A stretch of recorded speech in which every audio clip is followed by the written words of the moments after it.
one and all at our second meeting of the ad hoc committee on the number of Western Cape Provincial Parliament seats.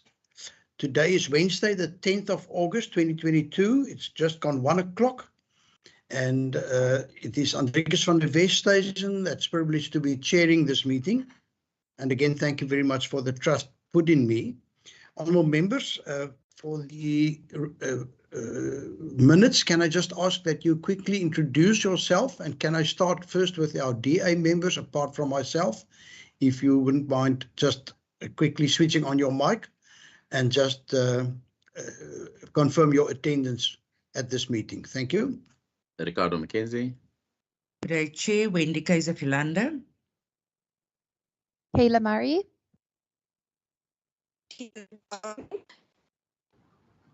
Christopher Fry.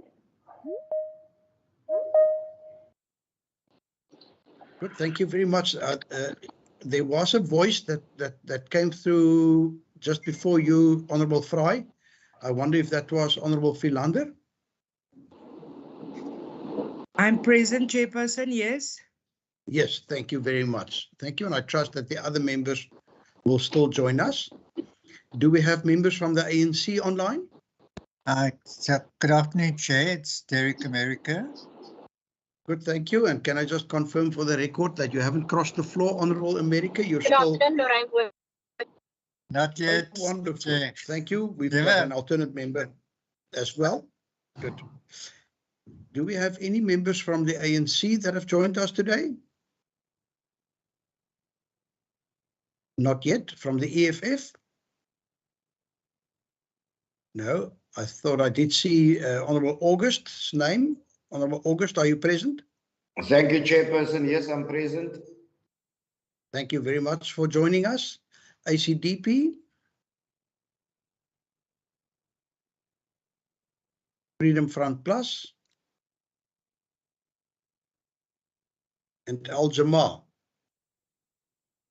Good. Thank you very much. If I count the number of people that are present, we are indeed quorate. The full number of members for this committee is 15, and I think we are probably standing at about 10 members currently. So I propose that we proceed. Honourable members, a warm welcome. It's been quite a while since we've met in June this year, almost 2 months ago, and there's been a recess and all kinds of other developments in the meantime. Also, a warm word of welcome to our new members that have joined the Western Cape Provincial Parliament last week in the persons of Honourable Murray and Honourable Fry. And you've both been allocated to this committee, and I trust that you will have a fruitful session with us, and that you will, we're looking forward to your contributions in this regard as well. Good. Honourable members, to give some direction to the work of this committee, at the very first meeting where I was elected, I already indicated that I would like the Western Cape Provincial Parliament's content specialists to give us some guidance. So the research unit did prepare a presentation for today. Then there will also be a briefing by the legal unit, and then we'll be considering the committee minutes and then the matters for discussion. So I do hope that will give some direction to the committee and give you some background, and also complete the records, so that when people eventually look back on the workings of this committee, that they would be able to see what was presented to us.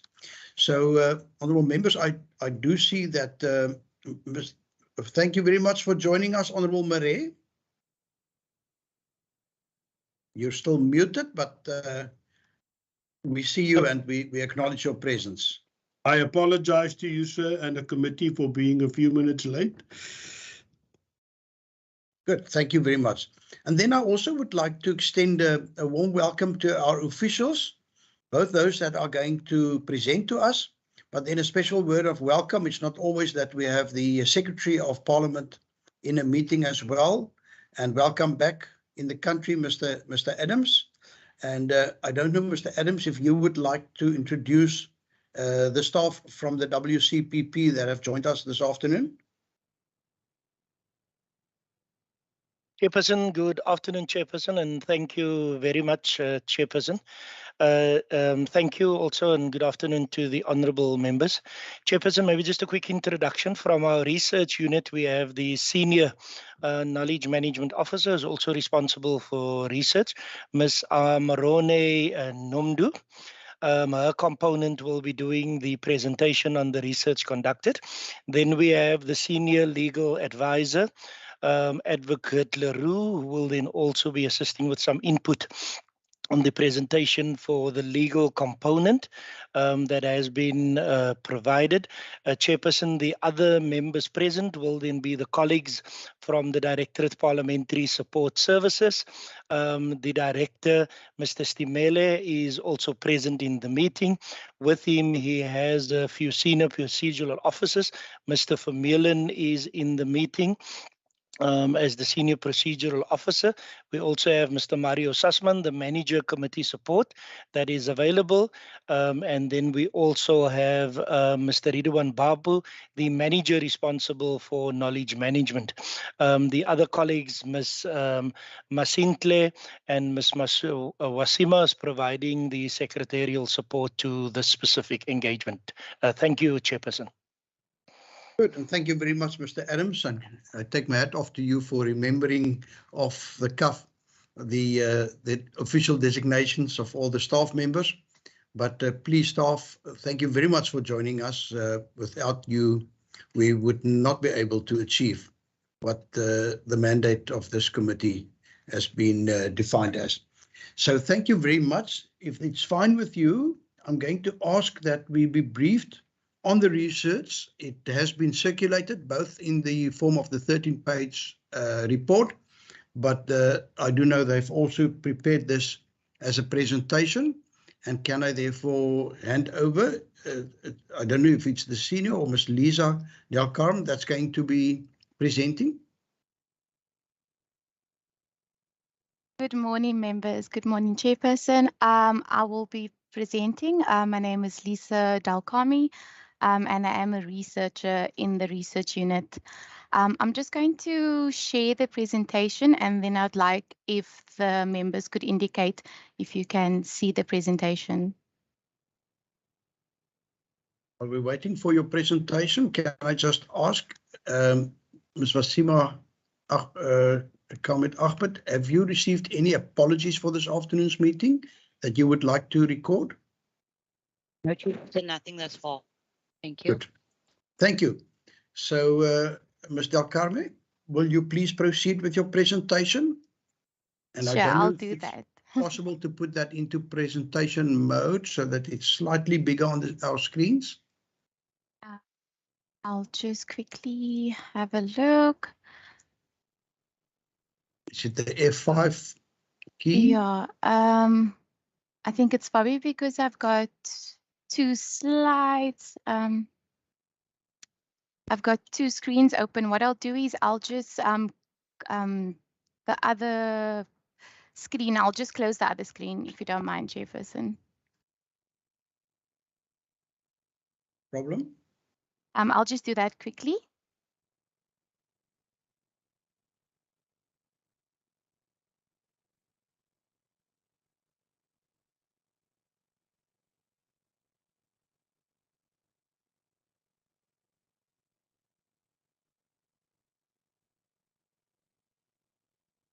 Perfect.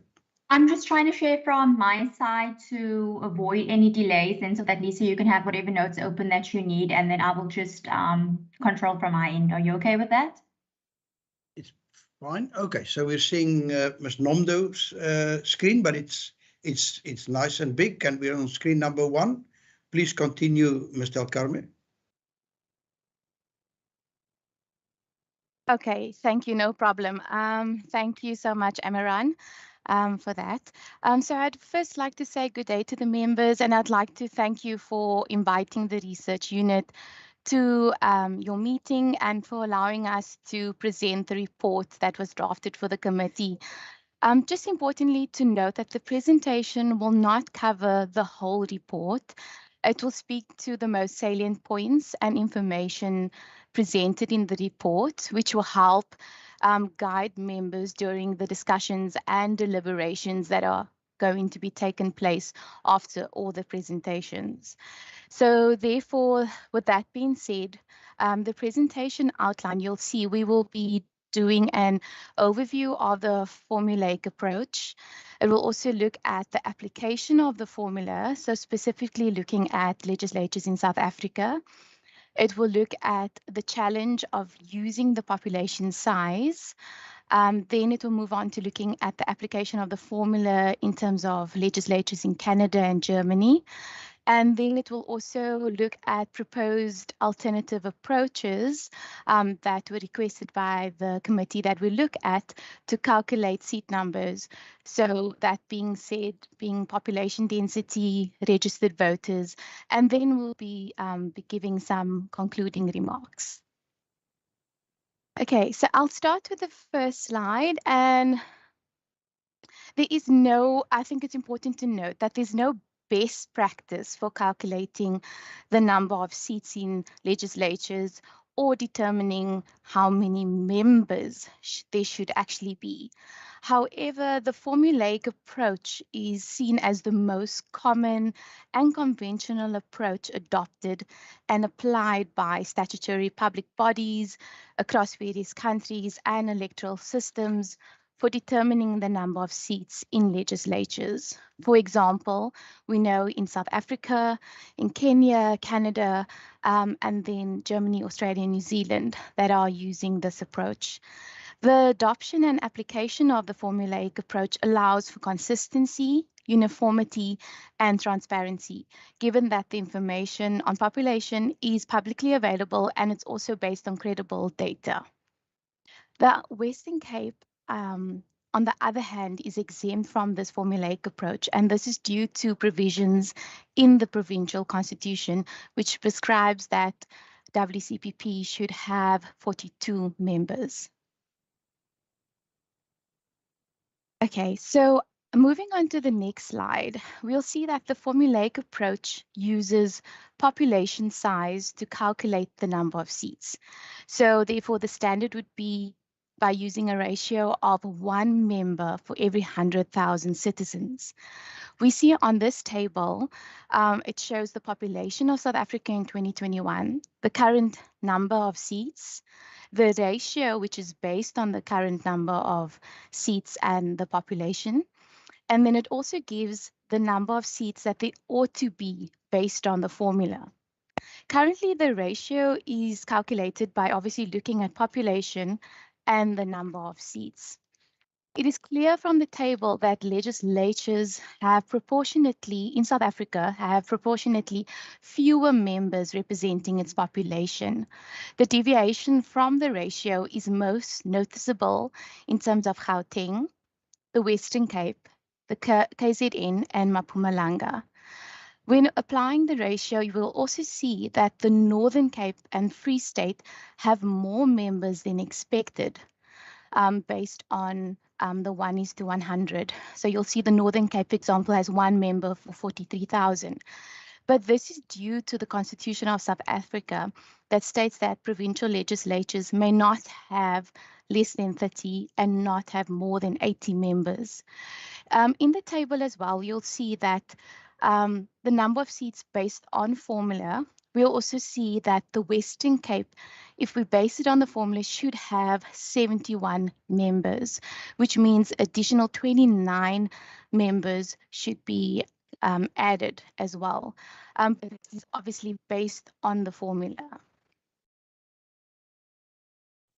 The distortions and that is noticeable in South Africa's legislatures, we'll see in terms of the member to population ratio, occurs when significant increases or decreases in the population size are not regularly considered or reviewed to recalculate the correct number of seats. The formulaic approach, however, it does work to calculate seat numbers. However, statutory and electoral bodies will need to regularly review changes in population size, and provisions have to be set for when these reviews take place. It's also important to note that there has been an amendment to the Electoral Act in 2021, which will be referred to by Andre in his presentation. And then secondly, an establishment of a transparent mechanism to determine what constitutes as a significant shift in population size, which will then trigger the recalculation of seats. So for example, whether the percentage or the nominal growth in population size should be used.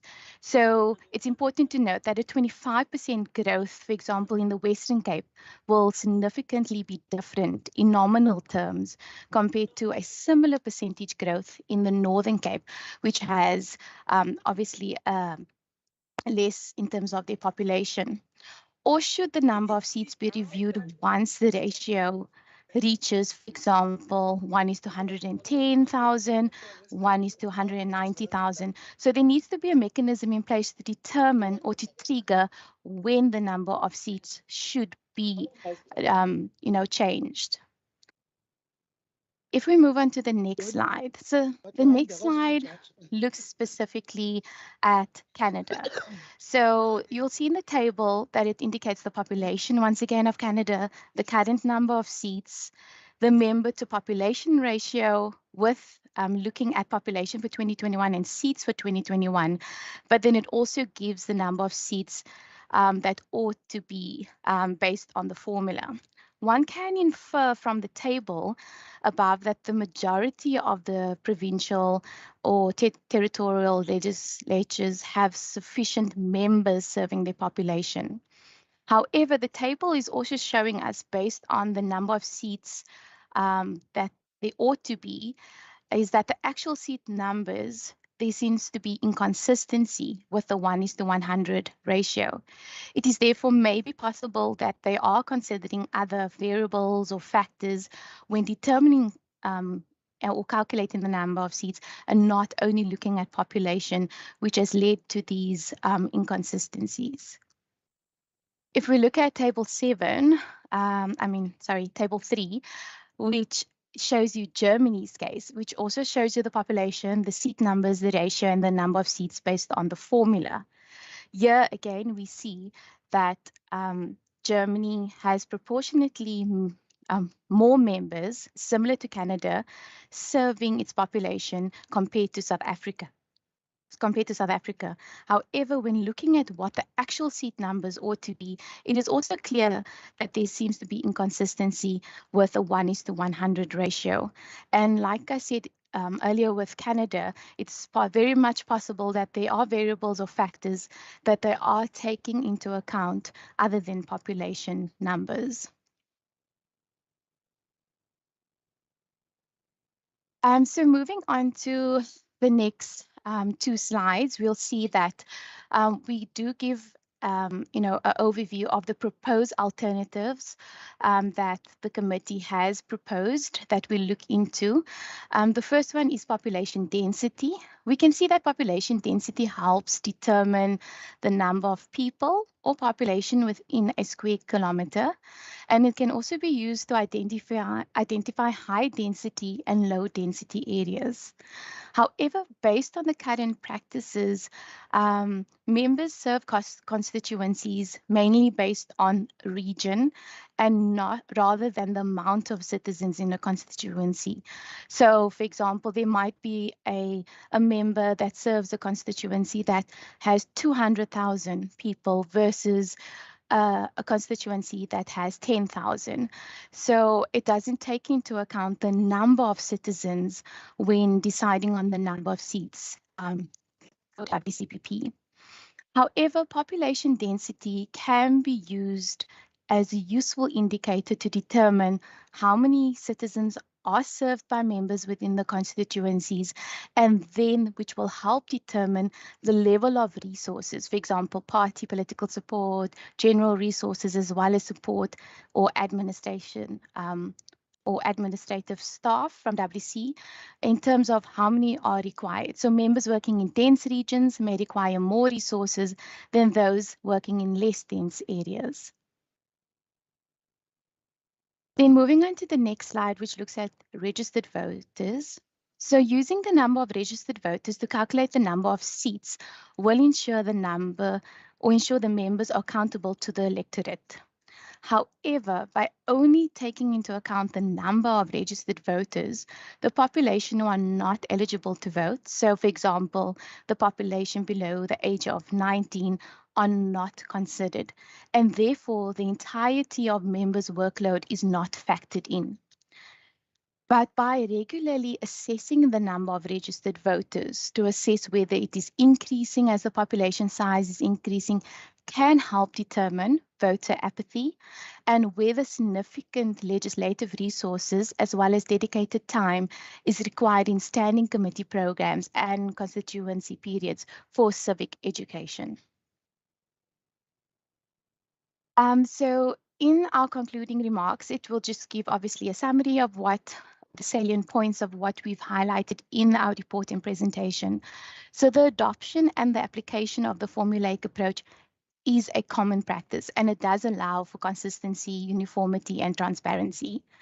It uses population size to calculate the number of seats by using a ratio of 1 member for every 100,000 citizens. In South Africa, the formulaic approach works best when population growth is reviewed to respectively adjust the number of seats. If we look at both Canada and Germany, they use the formulaic approach, but actual seat numbers are inconsistent with the 1:100,000. Therefore, as I indicated, it is possible that they are taking into account other factors and variables, which we now advise, or the argument is that the population density and the number of registered voters should rather be looked at as additional variables and not as alternative approaches. So not being seen as a different way of calculating the number of seats, but rather as additional factors when taking into account the formula that might be used. These variables also help to allocate resources more equitably to members who contend with significantly higher population densities. So overall, for the committee, in terms of what the report is recommending, that there is no best practice. Although, since the formulaic approach does work, which includes looking at population size versus the number of members, it would be more appropriate for the legislature to take into account factors that they feel may need to be taken into account when looking at the number of seats required, and not only looking at maybe population size, which may give a more accurate depiction of the number of seats required in the legislature. I thank you very much, members and chairperson, for allowing me to present on the report. If you do have any questions, I will try to answer them to the best of my ability, but I thank you again. Good. Thank you very much, Ms. Del Carme. And honourable members, if you wouldn't mind, I'm going to ask her to stay online so that we can pose questions to her later on. And first, just give an opportunity to Advocate Leroux to perhaps present on the legal position, because in terms of the Constitution of South Africa, it says that the national legislation will determine the number of seats in a provincial parliament. Yet in the Western Cape, we've had the situation where the number of seats have been determined by the Constitution of the Western Cape. And I'm giving an opportunity to Advocate Leroux. Advocate, I believe you also have a one-page presentation that you would like to flight.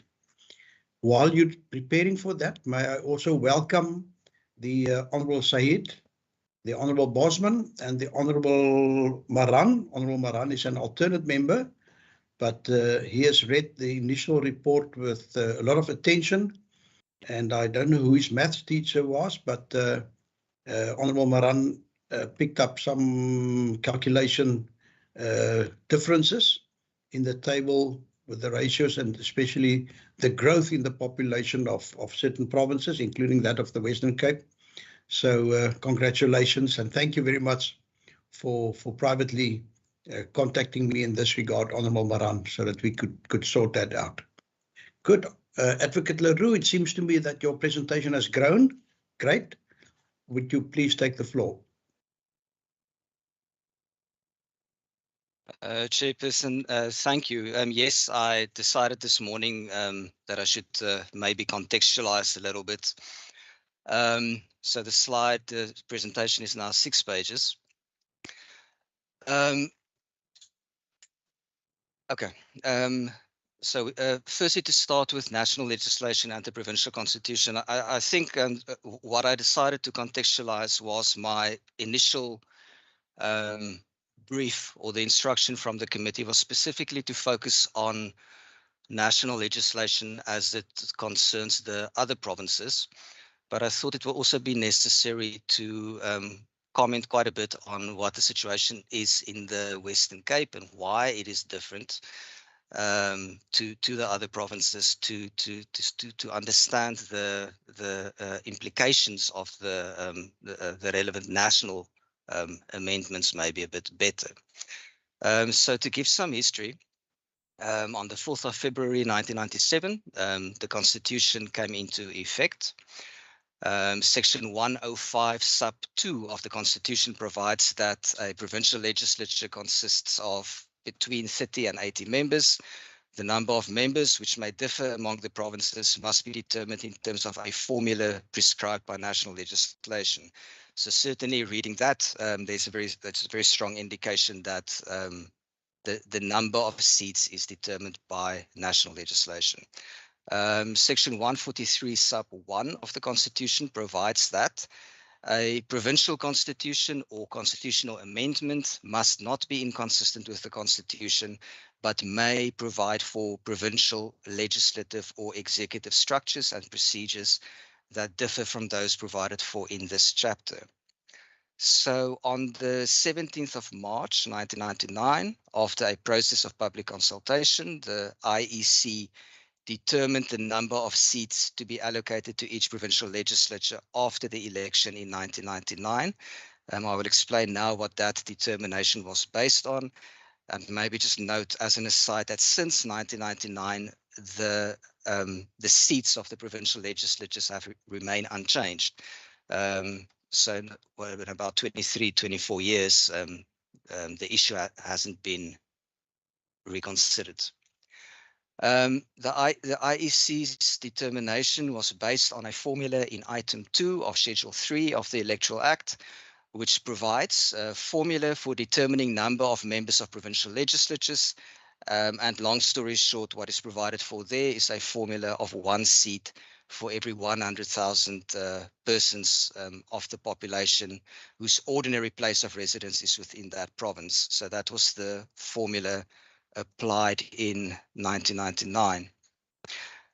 In terms of the Electoral Act, as it was at the time, the IEC had authority to determine the number of seats until the 31st of March 1999. So after the 31st of March 1999, that power or authority that the IEC had to determine the number of seats has fallen away.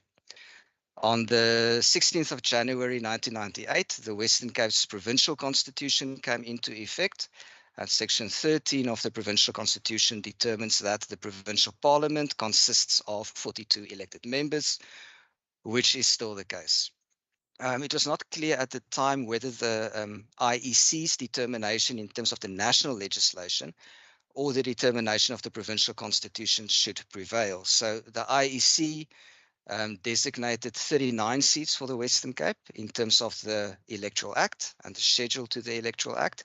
And then the provincial constitution said there will be 42 seats. So obviously there was a bit of a legal problem that needed to be dealt with. So this uncertainty was resolved by the Constitutional Court in the judgment that I mentioned there. The judgment held, or the most important points of that judgment, is the following: whether Section 105.2 of the Constitution and the legislation passed pursuant thereto, that's obviously the Electoral Act and the schedule, has any application to the composition of a provincial legislature, which is provided for in a provincial constitution, and the court finds it does not. Section 143(1) of the Constitution permits provincial constitutions to provide for different legislative structures and procedures for provinces that choose to establish their own distinct legislatures. If a provincial constitution regulates the procedures and structures of a provincial legislature, and in so doing does not violate Section 143 sub 2 of the Constitution, then the provisions of Chapter 6, including Section 105 sub 2, have no application to that province. One might loosely refer to these provisions of Chapter 6 as default provisions.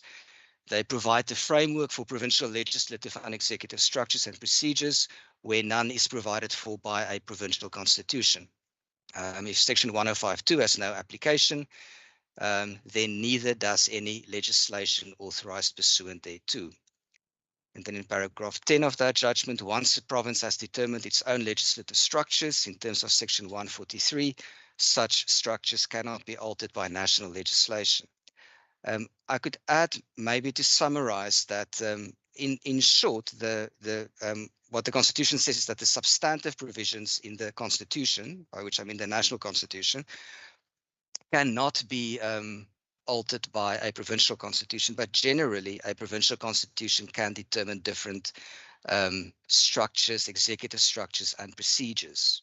And I think those two words are important, structures and procedures.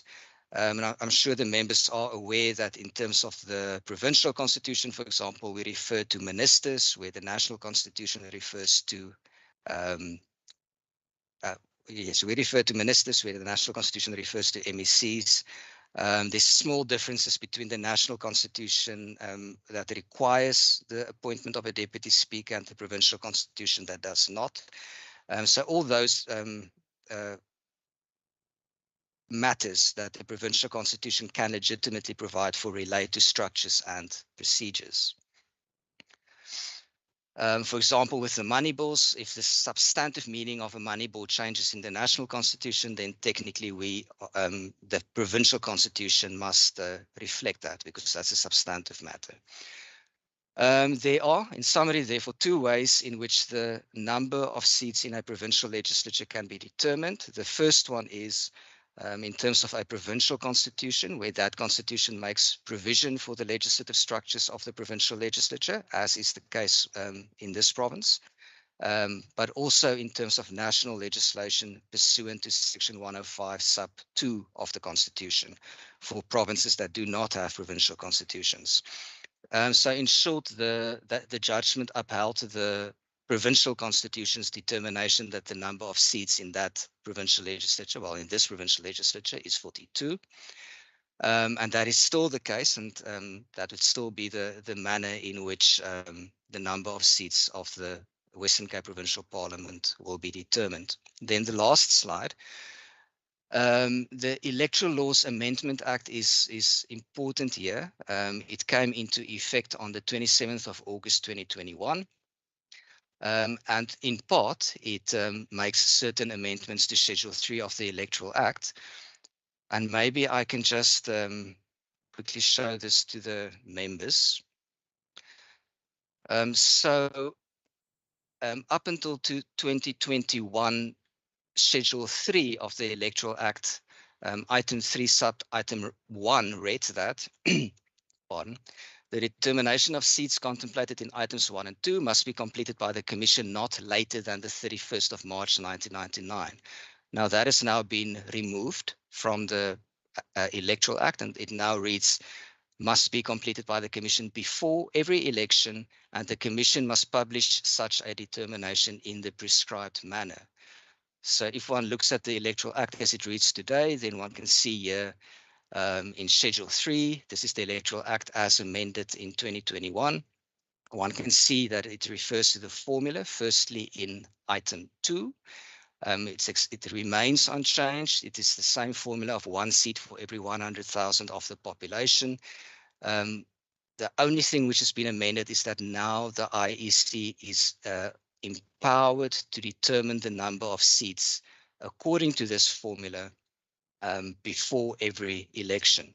So before the 2024 election, the IEC will have to determine the number of seats for the provincial legislatures following this formula. except of course, as we've already discussed, for the Western Cape. Okay, I've referred to that, so I'm not going to read this third bullet point again. It simply reflects how the Electoral Act reads after the 2021 amendment. And I think in summary, it can be said that for the 2024 general election and thereafter, the number of seats in the other provincial legislatures will be determined in this manner, following the 1 in 100,000 formula in terms of the Electoral Act as amended.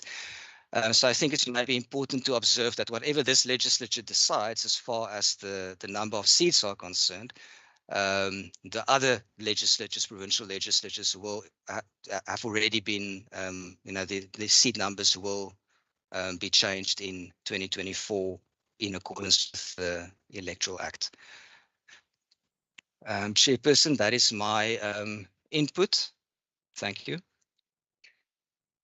Thank you so much, Advocate Leroux. And I think I speak on behalf of the members if I thank both you and Ms. Del Carme for the work that you've done. I think you've really grasped our needs in terms of research and briefing perfectly. So thank you very much for that. It does give us, I believe, a solid base for further debate, etc. Honourable members, with your permission and within the rules of the Western Cape Provincial Parliament, I'm going to now rule that we leave the consideration for the draft committee minutes for last on today's agenda, and that we give members an opportunity to perhaps ask any questions that they may want. Can I just ask honourable members, this is now for clarity.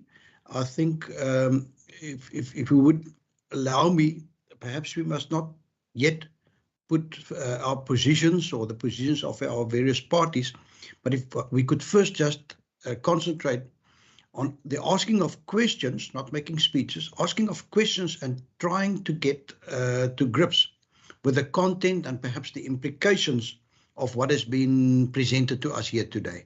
And I do note a number of hands. Perhaps can I first listen to our procedural officer, Ms. Kamish Ahmad. Thank you, Chairperson.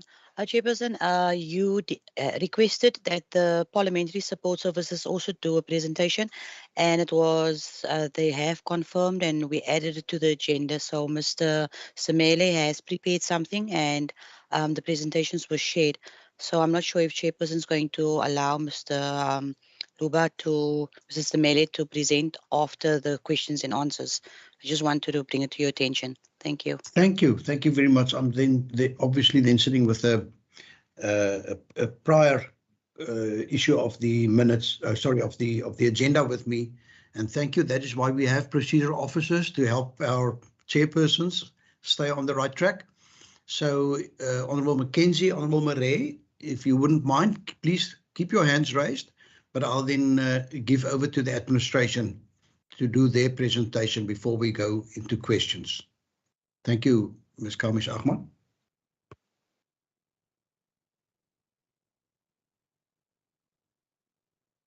Is the administration ready to share with us?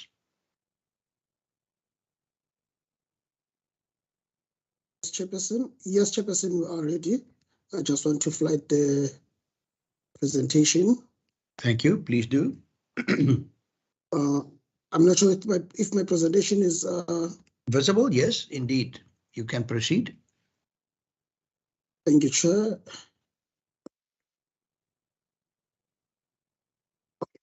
Basically, the presentation, it's whether now the question becomes what is off the role of any other committee or what falls within the ambit of the other committee vis-a-vis with the committee that relates to the Premier's office and the constitutional matters. Firstly, Chair, let me just take the members and the committee aback that on the 12th of May in 2022, the motion was tabled for the establishment of the ad hoc committee in terms of the Rule 119 to investigate and report on the appropriateness of the number of seats allocated to the Western Cape Provincial Parliament more than 20 years ago, given the population growth and the movement of people across the provinces, and two, whether the current number of seats is sufficient to represent the people of the Western Cape. Generally, Chair, this is what one would call, these were the terms of reference of the committee. But now with the terms of reference of the committee, what becomes the issue? The issue then becomes the role of the Standing Committee on Premier and Constitutional Amendment matters, in support of the potential constitutional change vis-a-vis the role of the ad hoc committee.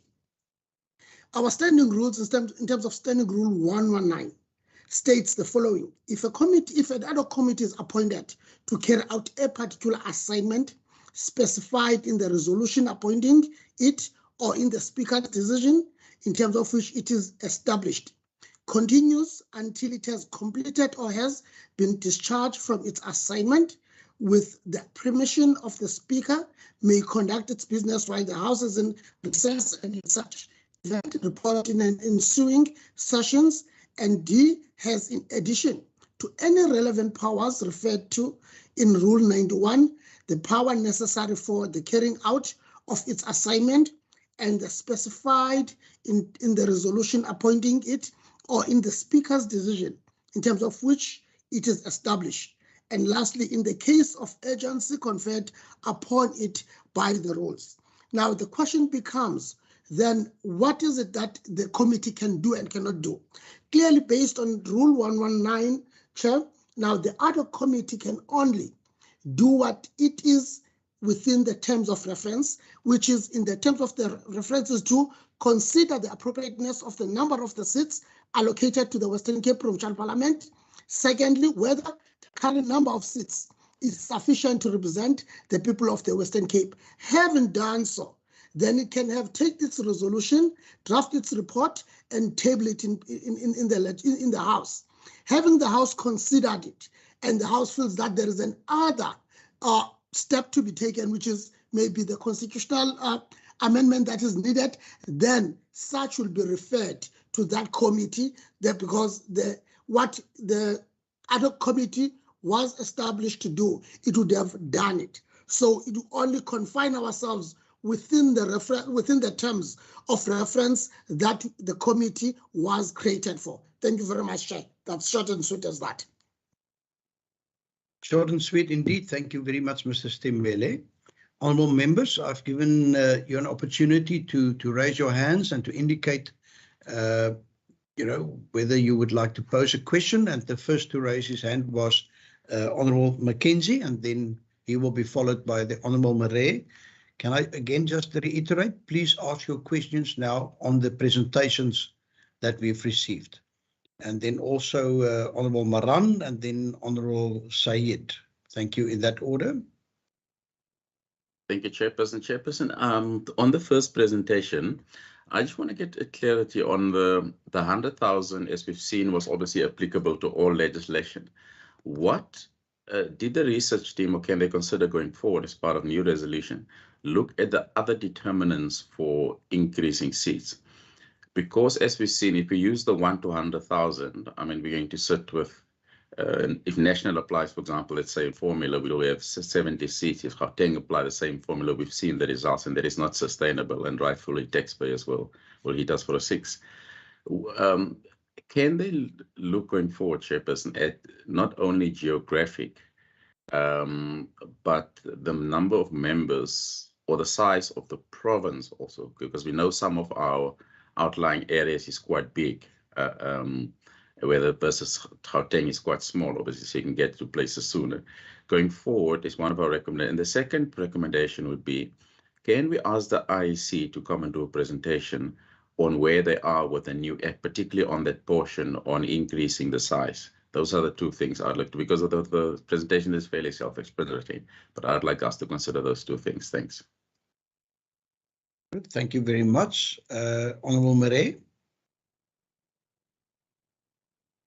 Thank you ever so much, Chair. I will start off by saying I've listened now to the ad hoc committee, listened to the legal people, and I just want to ask, are illegal residents legally citizens the Constitution referred to? that determine seats.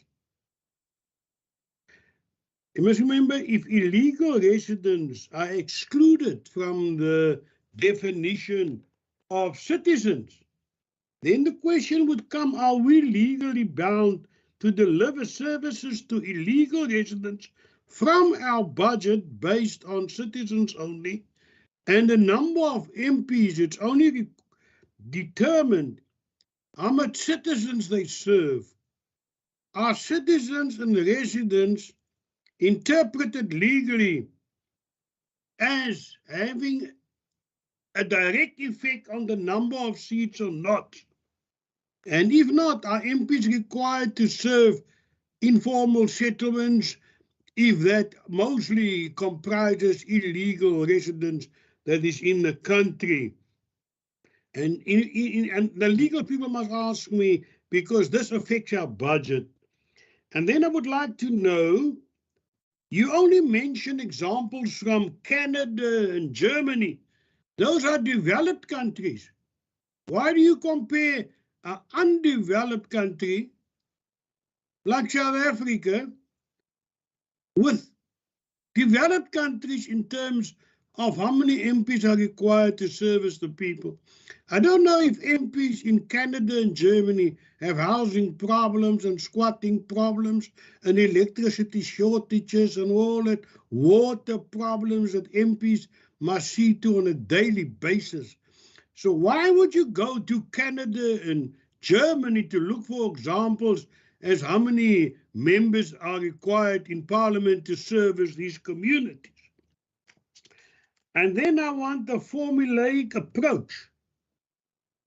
Are you saying that the IEC has complete powers over a premier and his cabinet, even though we have a constitution?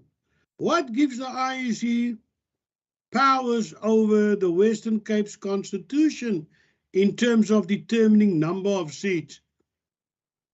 If it was accepted by the IEC that we and we alone determine 42 seats and put it in the constitution, and the Constitutional Court attested that this is legally correct, they determine, why would the IEC then be able to tell us yes or no if we want to increase our number of seats, seeing we have our own constitution? For now, that would be the questions I have, sir. Thank you so much, Honorable Murray. Next in line, Honorable Maran, and then Honorable Sayed. Thanks, Chairperson, and good afternoon to yourself and all those present. Look, Chair, I'm not sure whether the Honorable Murray was present in the first meeting that we had, and a decision by this committee that we have to look even overseas, Canada and other countries, just to look at their models. So that was basically a decision by this committee, and I'm not sure whether the Honorable Murray was present. Chair, I just wanted to check because Chair, I think, sorry for a point of order. I said, why didn't we look at developing countries? We didn't say which countries. This committee never decided which countries. Thanks, Chair. Can I continue? Please continue, Honorable Maran. Yes, Chair. And I've heard what the Honorable Mackenzie have said in terms of the bearing it will have on the Western Cape, and it's an issue of budgeting and whether we have the budget basically to implement what the IEC will determine. The Electoral Laws Act basically have determined that the IEC is the one who should determine, and it used the words must. The IEC must, before any election, determine the amount of seats. And Chair, in terms of the presentation, if I'm not mistaken, in terms of our population, not only the amount of voters, but it says in terms of the population, those who stay within, whose residence is within this province, it will be 71 seats, if my understanding is not correct, and whether we can afford it. But it also said, say, a minimum of 30 and a maximum of 80, and whether after the IEC have determined change, that's my question, whether us as a provincial department can basically take a decision by saying, look, we accept, we hear what the IEC is saying, 71, but the budget will not allow us, and therefore we want to take a decision that it's lesser. Will it be able for us, after the IEC have determined the amount of seats for us as a provincial parliament, basically to come to a point where we are saying, thanks IEC, we hear you say 70, 71, but we are fine with 60. Thanks. Thank you, Honourable Maran, Honourable Sayed, and if I may say, Honourable Sayed, thank you very much. You also submit the research request, and I don't think the presentation really dealt with that aspect to the extent that I believe you would have loved to. So please take the floor now. Yes, no. Thank you so much, Chair. And that was it was based on my research request. Just to say that we can have the formulas and it can make sense in terms of the population, but have we looked at the implications around the physical changes that would need to be made? So I understand, obviously, you would need more staff, you would all of this thing, we have the increase in seats, but just the actual physical setting of the legislature. Have maybe looked at possibilities to say that, look, that depending on the amount of seats, what changes need to be made in the House? If changes need to be made in the House, how will that be done? Do you have your sittings maybe at another venue? All those kind of things. So to maybe get a sense as to whether the team has possibly looked into that aspect. You know, otherwise I'm covered by the other points raised by the members. Also, just another clarity, maybe I missed it. What's the current population that we are looking at when we look at the calculation that gets to the 71? So just a reminder, I may have missed it in the presentation. Thank you. I thank you. And last on this list for now, and then I'm going to give our presenters an opportunity to respond to those questions. Honourable Murray. Hi there. So my question, and apologies if this has been covered in previous meetings. This is my first time joining.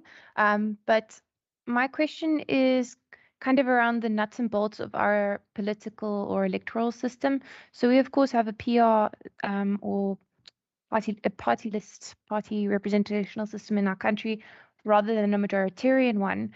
So my question is, and I noted on the slides that having a greater number of MPLs would mean that we would have more accountability, but how does this work practically? Will there be any additional measures required of the MPL to make sure that they're meeting certain targets in their capacity as someone employed by the Western Cape Provincial Parliament rather than their own party? Yeah, just wanting to understand the accountability aspect a bit more. Thanks.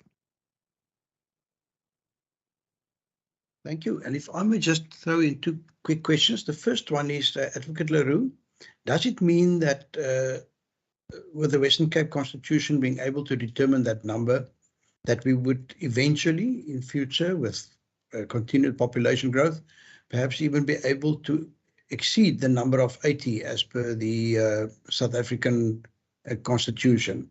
And secondly, and I don't know if that would be putting you in a difficult position, but currently my impression is that the salaries of public representatives in our various legislatures are being funded by the Treasury, and therefore that the direct costs of the public representatives does not constitute an expense for the province per se, but that it is funded by Treasury. And the question is, you know, do we know whether, if we should increase our number, whether Treasury would be able to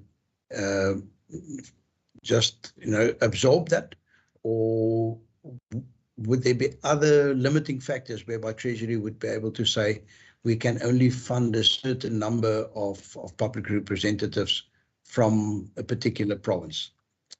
Good. And with that, can I ask that we perhaps ask the presenters to respond in the order in which you've made your presentations? So first, Ms. Del Carme.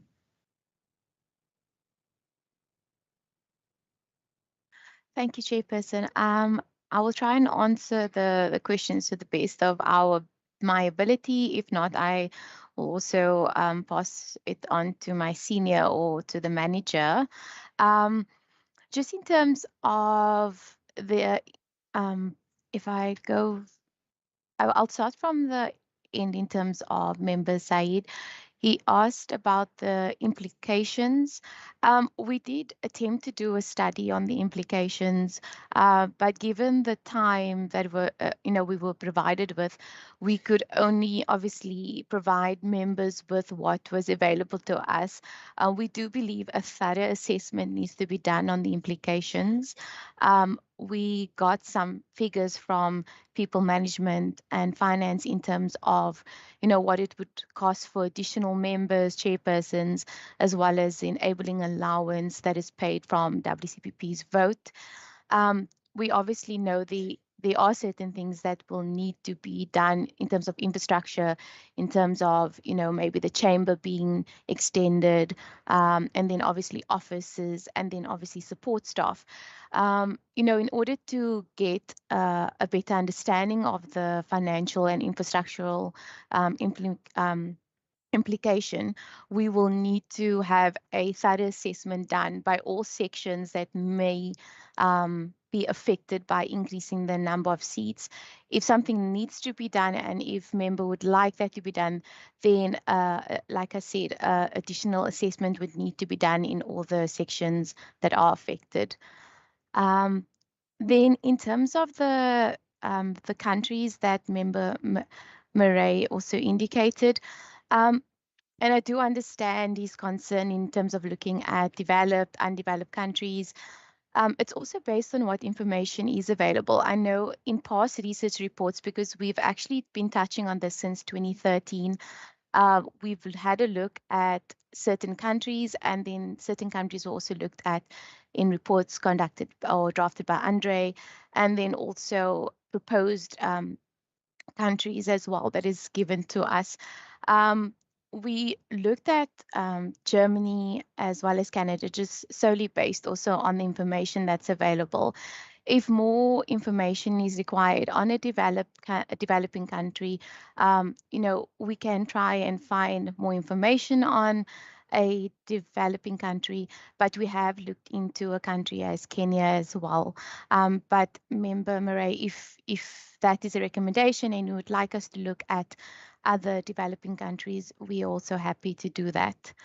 And then in terms of the population, when we worked out the current or the number of members that there ought to be, it's by looking at the population, the population that was in 2021, and just determining that by looking at that population, that is how we came about the number of seats that there ought to be. I'm not sure if I answered all the questions, Chairperson. If there's anything that I've left out, if the members can please indicate, or I can hand over to my manager, Ridwan, as well. Thank you. Can we then go on to Advocate Leroux? No, sorry, I see Mr. Babu, your hand is raised, please. Thank you, Chair. I would like to just add on to what Lisa has responded on. I think firstly to welcome the recommendation by Member Mackenzie to look at the other variables and determinants that could possibly be factored into the calculation of the number of seats. In terms of the Canada and Germany, I think most importantly, in terms of the two case studies, is what the case studies present, and I don't think the data will be different from any other example, which essentially is that the conventional approach is to use the formulaic approach. But what those two case studies show, and which I suspect all other case studies will show, is that legislatures or the electoral body makes the determination, but there are other variables and determinants that are also being factored in. But in the main, the 1:100,000 is being used, but legislatures and electoral bodies are considering other variables and determinants, which is why the recommendation by Member Mackenzie is important to consider. In terms of the implications, there is some data shared in the actual research report, where we presented a hypothetical example of what those both financial and infrastructure implications will be for WCPP should the number of members be increased. And as Lisa has indicated, it's a hypothetical example. We can obviously obtain more detailed information should that number, once that number, I would suppose, or suggest that once the number is determined, the financial implications are then considered. In terms of the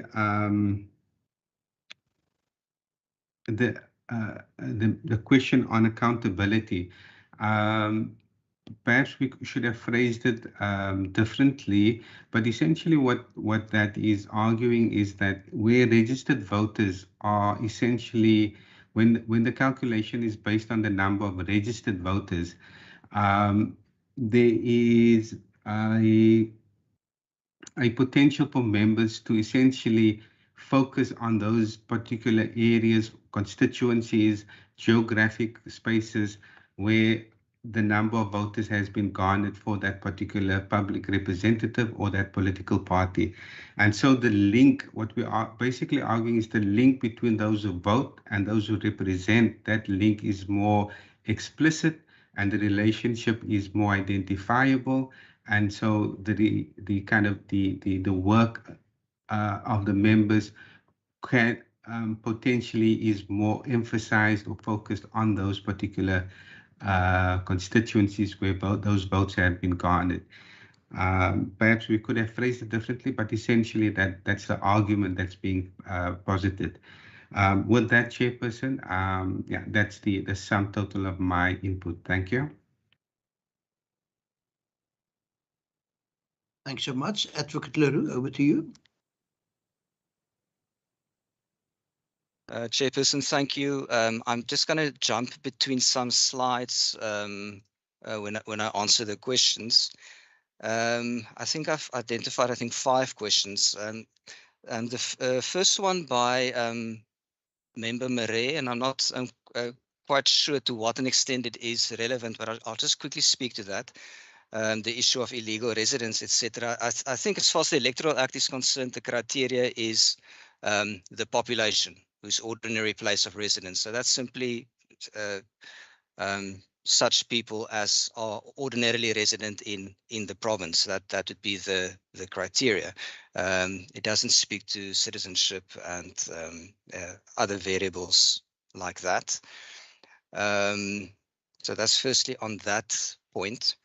And then also, Member Marais made a comment on, and the members welcome to correct me if I misunderstood or if I'm, relaying it incorrectly or inaccurately. But whether the IEC, why the IEC has power over the Western Cape Constitution, there was a comment to that effect. And there was also a comment by Member Moran suggesting that once the IEC determined the numbers for the Western Cape, can we then, and I think words to the effect, can we then say, yes, you've now determined this number, but we are going to choose a different number and amend our constitution to reflect that? I think both of those questions have the same answer, and I'm looking here at this highlighted portion of slide number 4 of my presentation.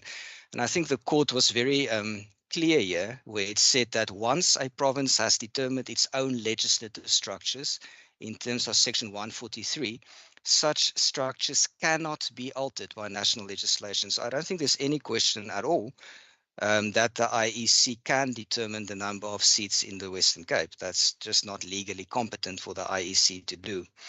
I think that speaks to both of those questions.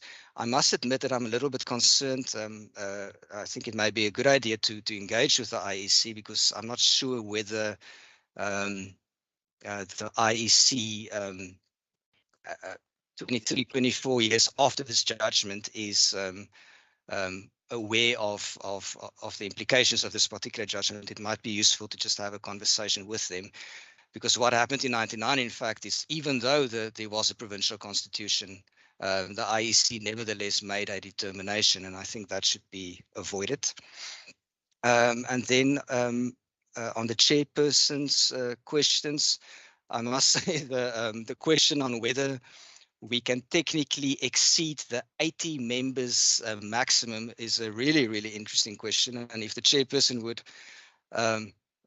bear with me, I can make some, I'll definitely not make any definitive comments. And that would certainly make an interesting opinion.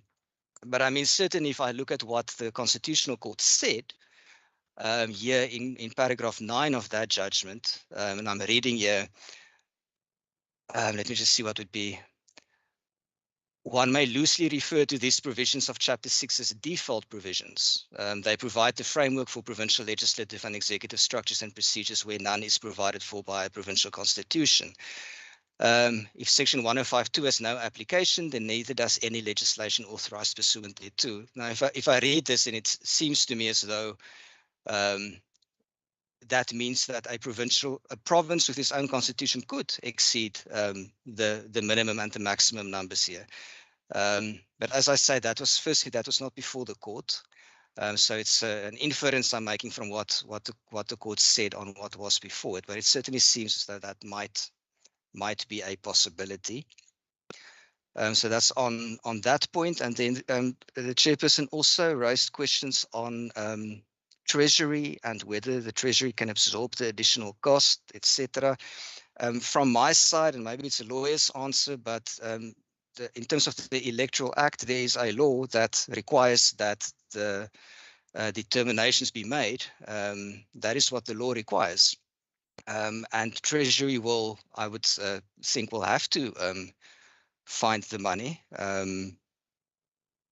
to make provision for that. And similarly, I would say would be the case for the provincial constitution. I cannot see how the Treasury can refuse to give effect to what is required by the law.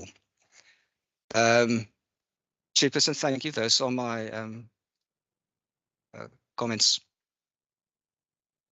Thank you very much, Mr. Stimele. Would you like to respond?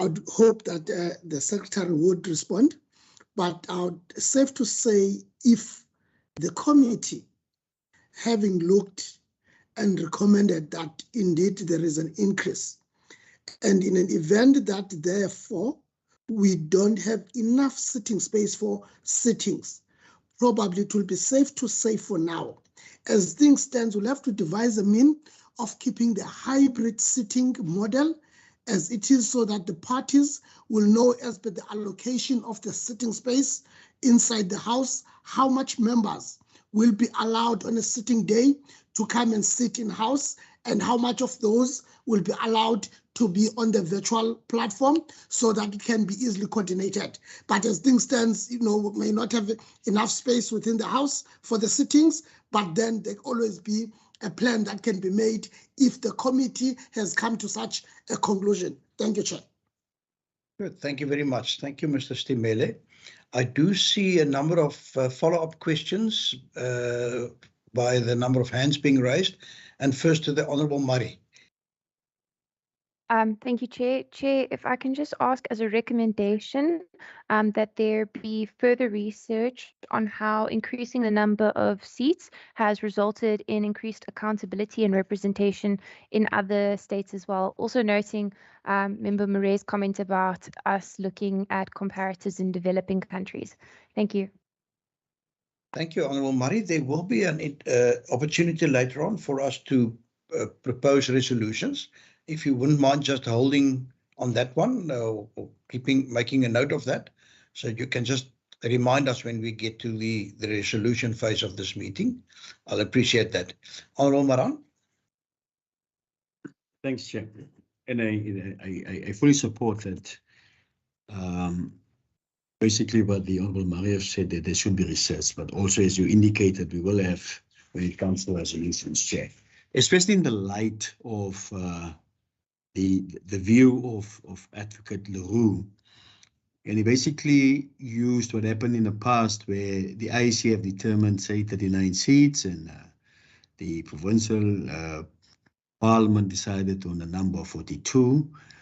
And a court case which basically ruled in favor of the provincial parliament, and then the amendment to the constitution at that stage to bring to include the number of 42 seats.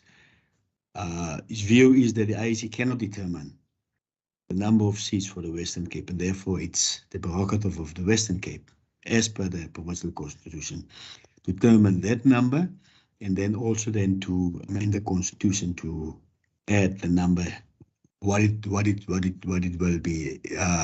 And based on that, I fully support what the Honourable Mary said that. But there was also uncertainty when I've listened to the Honourable. We have to, out of this meeting, have to go and check the amendment in terms of the 2021 amendment in terms of the Electoral Act. Versus basically a decision that the provincial parliament at some stage took in a court ruling in favor of the provincial parliament, just to see basically whether the IEC can determine or not, so that we have that particular clarity, Chair. Thanks. Thank you, Honourable Maran. And for this round, the last word from you, Honourable Murray.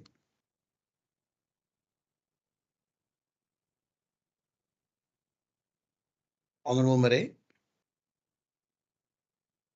Sorry, I didn't activate my mic. The legal department skipped around my question. I want to know the difference between population and citizens. How do you determine that population versus citizens? People that must be served by the member and people that's on the voters roll, and people who qualify to be in the country. Is there a difference between the two? And your figures which you've given us here, is that an estimate or a guesstimate? Or is it factual figures, these population figures? Guesstimate or estimate? Based on what? Thank you. Are there any further people that would like to pose questions at this point in time? Good, so thank you. I think some of the questions were directed to Advocate Leroux, but if Mr. Alcarme and the team from Mr. Babu would first like to respond. Sorry, there's another hand that's just gone up. I recognize Honourable America. Sorry, Chair, I was just struggling to activate my mic. Chair, I note the comment made by Honourable Maran with regard to, and Advocate Leroux with regard to the determination of seats in relation to the 41 that we currently have. My question relates to if Advocate Leroux could possibly respond in terms of what were the underlying assumptions at the time considered in determining the 42 seats. Shouldn't we, use those assumptions now also and factor it into our determination? I would assume the determination was based on affordability and also the population at that particular time will give us a particular ratio. And if we could possibly, consider those assumptions that prevailed at the time and factored into our determination for a particular application now. Thank you, Chair. Good, thank you, Honourable America. Mr. Alcarme, any response from you or from Mr. Babu? Thank you, Chairperson. The one question I can answer, Member Murray, your question on the population that we've used the statistics, that's based on the mid-year population estimates for 2021 that is produced by Stats SA. Obviously, the population size changes all the time. So that is what the stats is based on.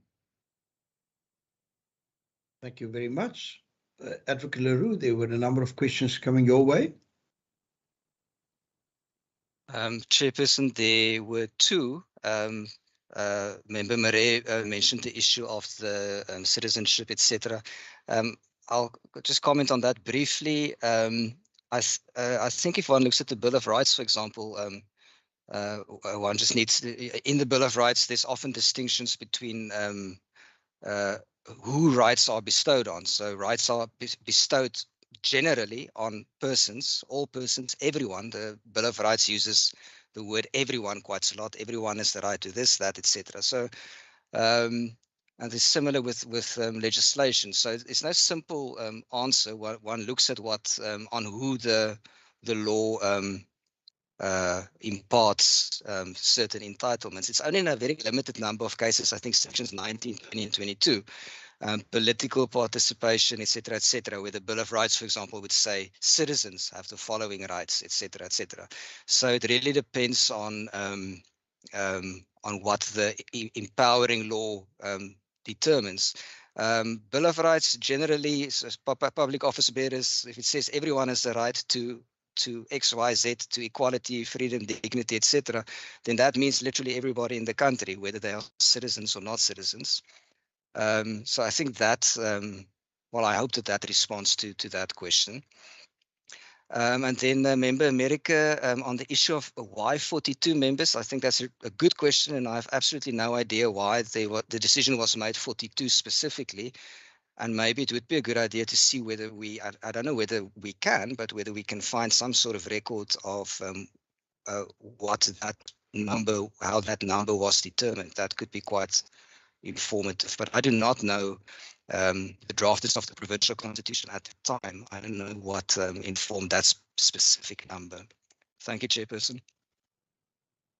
Thank you. Mr. Stemele, if there were any questions coming your way, I missed it, but hopefully you did pick up on it, if there were any. No, there were none, Chair. Thank you very much. Good. Thank you. Thank you very much then. Then, honourable members, if you wouldn't mind, I want to go on to the next agenda item, which is listed as matters for discussion. Now, as I've indicated, this is not a final list. We can still add further items. But from what I've already heard, also through the questions that members have been asking, it seems to me as if we should consider moving away from a fixed number of seats in the Western Cape Constitution to rather more what is called a formulaic determination, so that as the population grows, as things change, and the population may eventually one day even start decreasing, that there should be a formula, and that formula would be regularly reviewed, or that regularly applied, if I can call it like that. Then the next one is we've looked at the various variables, and I think the Honourable Murray asked a very important question. Would the variable be population? Would it be and it was also raised by the researchers that one could look at the geography or the population density. But it seems to me as if the general formula followed by the IEC is one to every 100,000 of the population. And if I may dare go there, Honourable Maria, I think it's probably because, you know, whether you're legally here or illegally, whether you're a citizen or not, somebody with a temporary working permit, the clinics will help you, the schools will look after your children, the police will come out. So it's the full population that is enjoying the services of government, it seems. So it seems to be then that the formula of 1 in 100,000 But I would propose that we consider saying up to, or that we put a certain maximum number there, so that should we in future find a parliament that prefers to be more economical, that it should be allowed for. The next one, what would the ideal frequency be to apply this formula? I don't know if there are, it seems to me at this point in time, the IEC determines a number before every election. And it seems to me it's about a year before. Perhaps we can even stretch that to 18 months. Give that for your consideration, honourable members. The next one I'm going to skip, and the last one is then how long before an election. And as I've said, it seems to me it should be at least a year before an election. So those questions were phrased just to try and focus ourselves, so that we can hopefully come to some resolutions. If you feel that we must first go for further research in certain respects, that is obviously up to the members to propose that then. I recognise Honourable Mackenzie and then Honourable Marais. Thank you, Chairperson. Chairperson, I would like us to stay away from the maximum, or using words like maximum. I think that's the reason people 20 years ago made that decision, and that's why we're here. But I certainly do agree with you with the formula perspective, and whoever the parliament is, whether it's us, whether it's our great-grandchildren in the future, have to make that determination whether they are suitable, equitable, and have the resources. But I think, yeah, my personal view is let's just leave words aside like maximum, and just like you recommended, let's just stay on the formula. Thank you. Honourable Marais. Thank you so much, Chairperson. This is something which also requires a debate like the one I asked for about subsidiarity, which was a very good debate. We look at the figures on page 2 of this, the population size, and you will see that the Western Cape had a 79.8% increase. And nobody can tell me whether this increase constitutes migration from other provinces to us, or migration from Zambia, Nigeria, Zimbabwe to us. That's not considered to be our responsibility, but national government's policy with regard to open borders. So now, our people suffer here because we do not get transfers of money for people coming here from other provinces, neither for people coming here from across our borders. So what do we do in a case like that? We have our own constitution. If we have our own constitution, it means we have the right to amend that constitution to suit our needs, as long as it's not in conflict with the national constitution. Hence my question to the legal department: are we responsible for the population or for citizens that's legally South Africans? Or if every year 500,000 come across our borders, for which we do not get any money from the treasury, are we responsible for them? And if our budget is cut, the people who should benefit, the taxpayers here in the Western Cape, they are disadvantaged. We're responsible to the people that's here legally, not illegally. So if we change our constitution, we should have recommending, and we are going to recommend to the standing committee that they must discuss this, because this committee's work is done after today, after we've given a report. But there must be a legal procedure whereby we can sort of determine the extent of inflow and not wait 10 or 20 years to determine that. Because the more we are successful, and we're governing well here in this province, no matter who anybody else is, we're the best governed province. But we can only keep on governing at the standards we are governing if we look after our own financial situation. We cannot pay for expenses which we incur, but the money goes to other provinces. And if we then must adjust the numbers of population here, certainly it will have an effect on our ability to see their needs, hence more MPs. So I would like us, when we formulate the resolution here today, to keep that in mind. Thank you. Thank you. Thank you, Honourable Marais. I, at one stage, was a little bit concerned that we may not be sticking to our mandate, and that is to determine or make a recommendation on the optimal number of seats, but your point is taken. Honourable Sayed. Chair, thank you very much. Chair, the principle of what is being proposed about the utilizing a formula, that then means, then if I understand correctly, is that every 4 years or every 5 years, the amount of seats in the legislature will obviously fluctuate, or it could fluctuate. If I just wanted to get that sense. If so, then I think we must also, don't know if the research team does, but also take into account what does that mean then in terms of the budget? What does that mean in terms of the employment element, in terms of the capacity? And again, it takes me back to the important fundamental question of the options around the physical infrastructure, because that then means that either you have a building or a chamber which is big enough, and even if seats do decrease, that still not be a problem. And if seats do increase, it's not going to mean that every 4 years you must make infrastructure changes. And we must maybe look at different models of different legislatures and parliaments.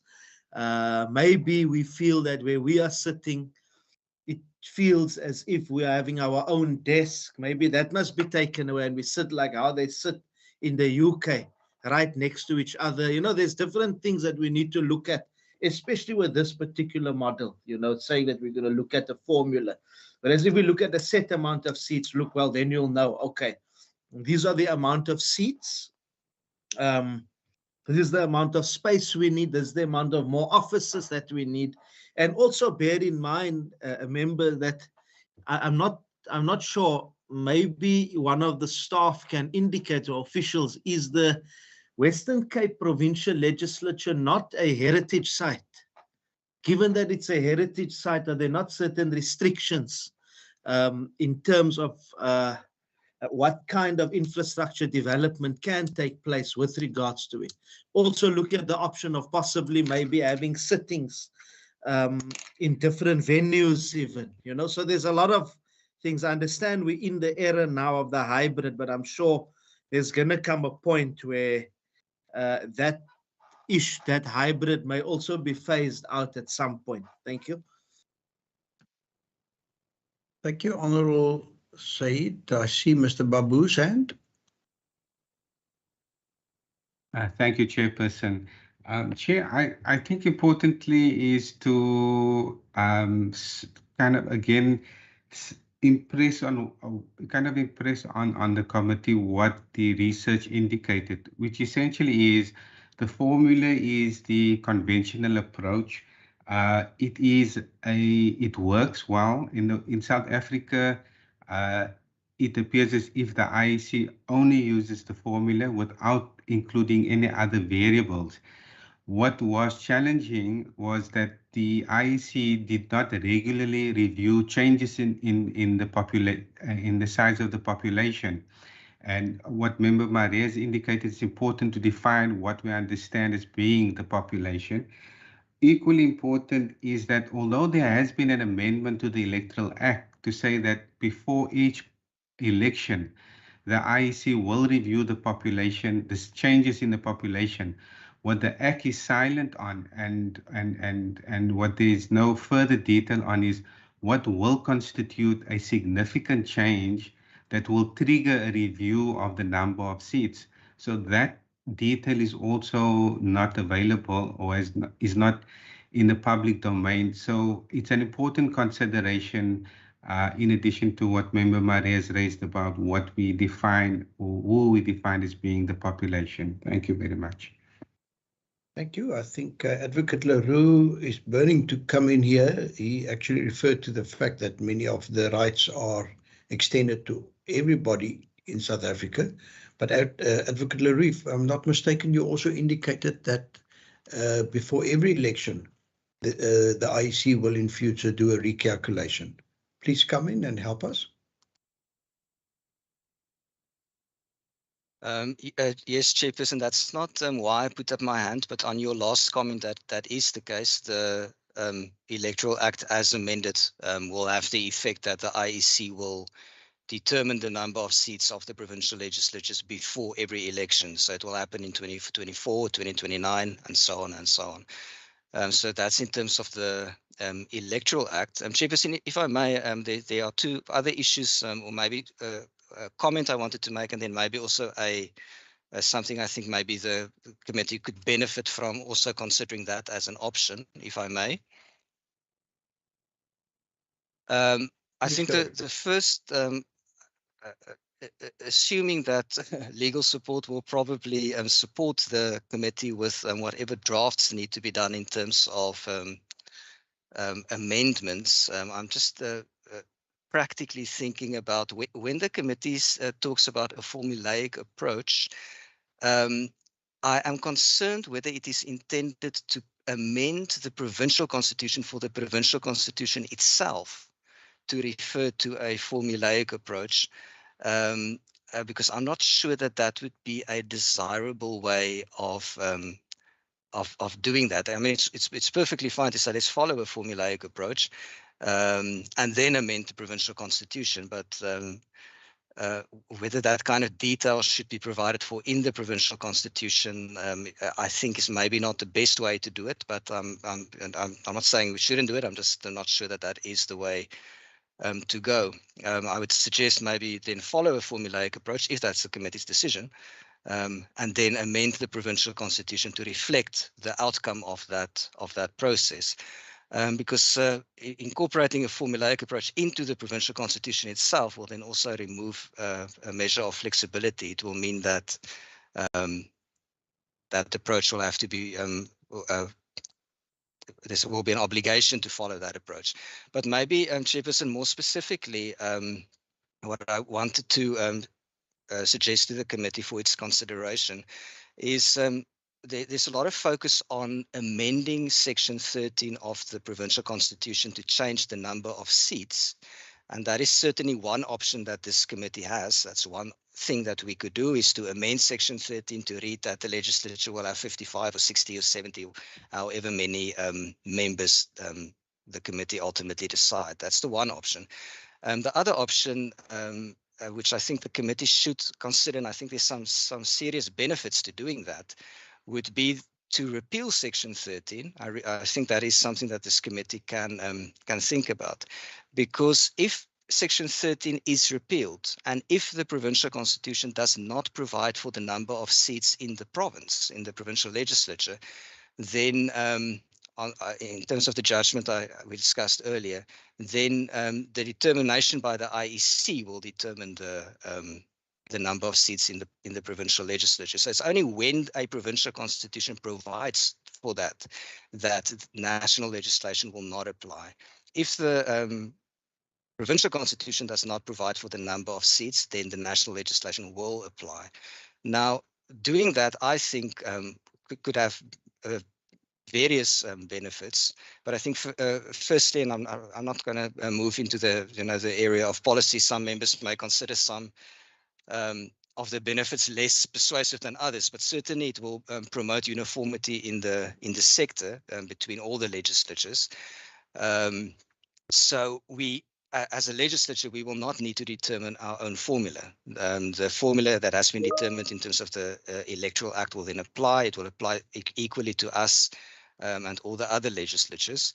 It will also maybe address some of the concerns about expenditure and Treasury. And certainly this legislature will not have to approach National Treasury to make an argument for the additional expenditure, because that has already been sort of catered for in the national legislation, and that will apply to all the legislatures.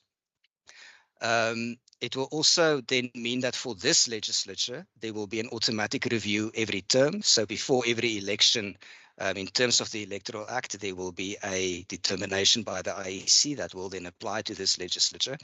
And it will also mean that a lot of the difficult questions the committee is sitting with, for example, how long before an election should the calculations be finalized? What entity will be responsible for the calculation? These I'm reading from the agenda.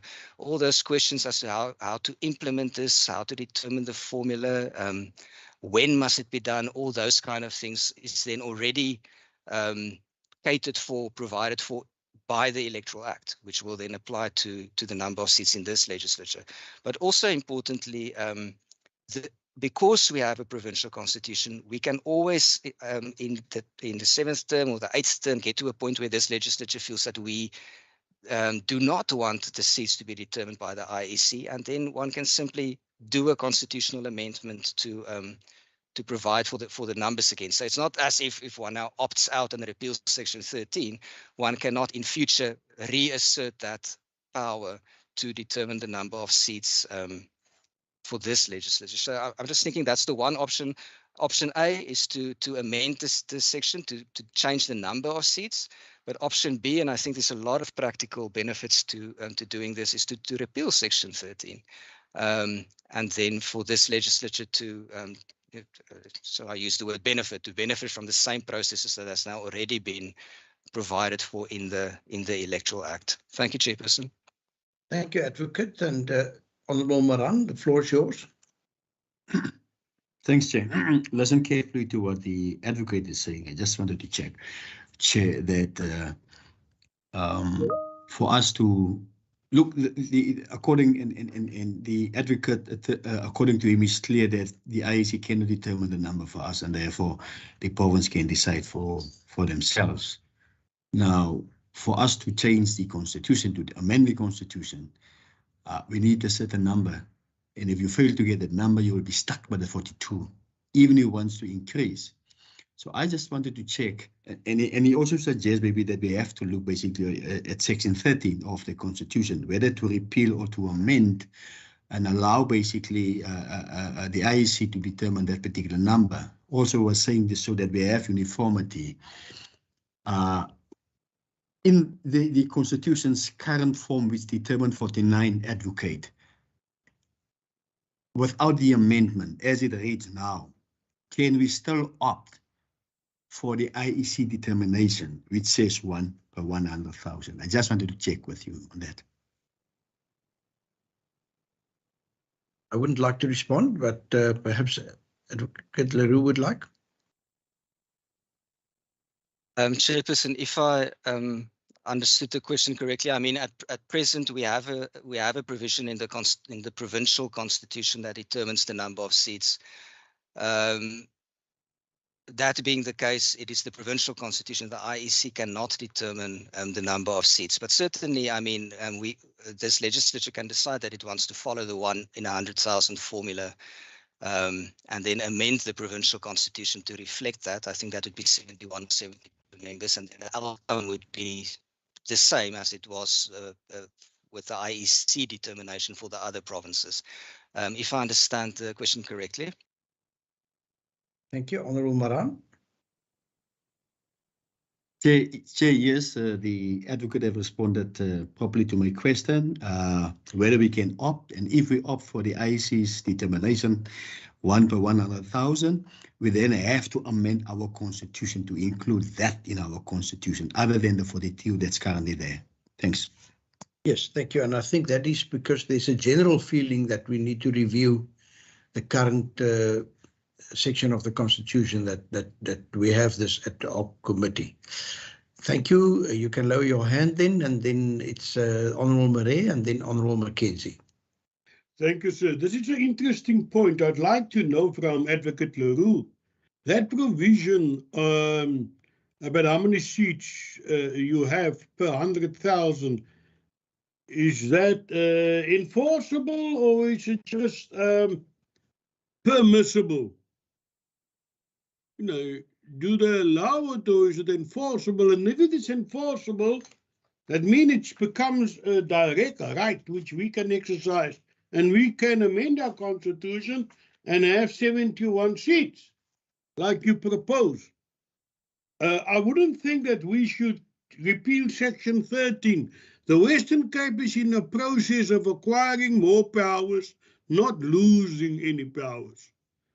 If we take away Section 13, repeal it, then we put the IEC in charge of our affairs. And I don't think that is what I heard last week in the chamber as to the powers of provinces. You must remember that in your own report, he stated that if you apply this formula of 1 per 100,000, the Northern Cape and the Free State would have more members. And KwaZulu-Natal would be expected to have less. In Northern Cape and Free State would have less than 30, which means this formula don't work really. Unless we want to say that is enforceable, that they must have less than 30. If it is not enforceable, that because they don't meet the criteria of 100,000 per MP, that they have more, and they don't have a constitution even. Certainly, national government must then be able to force them to have less MPs. By the same token, we should then be allowed to have the 71. Is there not so? If they strictly enforce what the Act is. I rest my case, and I'm expecting an answer. Thank you, Honourable Marais. My understanding is that there is a formula, indeed, that the IEC uses, but as you often get with mathematical formulas, there's a minimum size and a maximum size. And that is determined in the national constitution, that the minimum of a legislature would be 30 and the maximum would be 80. And if the IEC did apply the formula over the last few years, you know, some would still be benefiting from the minimum number and some would be capped by the 80 as per the 1996 constitution.